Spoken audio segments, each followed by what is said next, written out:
ஆண்டவரும் அருமை இரட்சகருமாகிய இயேசு நாமத்தினாலே அன்பின் வாழ்த்துக்கள். சங்கீதம் 1 வசனம் சொல்லியது, துன்மார்க்கருடைய ஆலோசனையில் நடாவாமலும் பாழுடைய வழியில் நில்லாமலும் பரியாசர் உட்காராமலும் என்று சொல்லி வேதத்துல வாசிக்கிறோம். பாருங்க, அது முதலாவது பார்க்கும்போது துன்மார்க்கருடைய ஆலோசனையில் நடக்கக்கூடாது. இன்னைக்கு பல விதமானவர்கள் பல ஆலோசனைகள் கொடுக்கலாம், அதெல்லாம் நடக்கக்கூடாது என்று சொல்லி வேதத்துல வாசிக்கிறோம். இன்னைக்கு கர்த்தருடைய ஆலோசனை கேட்கணும். அது மாத்திரமில்ல, பாவிகளுடைய வழியில் நில்லாமலும், இன்னைக்கு பாவிகளுடைய வழியில் நாம் நிற்கக்கூடாது.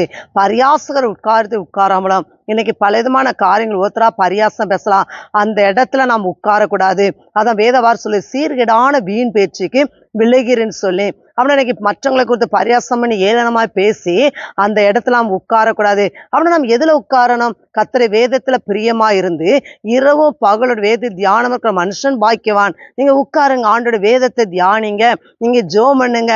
அப்படின்னா நாம பிரியம் இருந்தாதான் அந்த வேதத்தை வாசிக்க முடியும், தியானிக்க முடியும். அப்படின்னா துன்மார்க்க ஆலோசனை நடக்கக்கூடாது, பாடுவில் நிற்கக்கூடாது, பரியாசம் உட்காரக்கூடாது. அப்படின்னா எதிலே உட்கார வேண்டும்னா நாம் கர்த்தருடைய வேதத்தை நாம் அமர்ந்திருக்க வேண்டும். ஏன்னா நீங்கள் அமர்ந்திருந்து நானே தேவன் என்று அறிந்து கொள்ளுன்னு சொல்லி, அப்படின்னா நாம் கர்த்தருடைய சமூகத்தில் அமர்ந்திருக்கும் போதுதான் நாம் என்ன செய்ய முடியும்? கர்த்தருடைய சமூகத்தில் அமர்ந்திருக்கும் போதுதான் அவருடைய வேதத்தை நாம் ருசிக்க முடியும், அவருடைய வேதத்தை நாம் தியானிக்க முடியும். அப்படி தியானிக்கும் போது நீங்கள் பாக்கியவனாய் இருக்க முடியும். எனவே நாம் கர்த்தருடைய வேதத்துல நாம் பிரியமாய் இருப்போமாக. கர்த்தர் தாமே உங்களை ஆசீர்வதிப்பாராக. ஆமென்.